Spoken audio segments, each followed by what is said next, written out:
Good afternoon বন্ধুরা, দেখো আজকে শনিবার, সম্পূর্ণ নিরামিষ রান্না।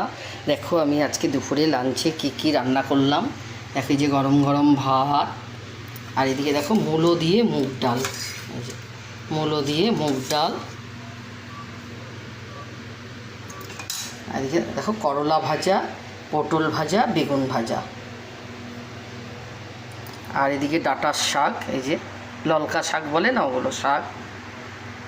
আর এদিকে দেখো সর্ষে পোস্ত দিয়ে, ডাঁটা দিয়ে, বেগুন আলু দিয়ে, মূলো দিয়ে সব চচ্চড়ি আর কি, ডাঁটা চচ্চড়ি সর্ষে পোস্ত দিয়ে করেছি।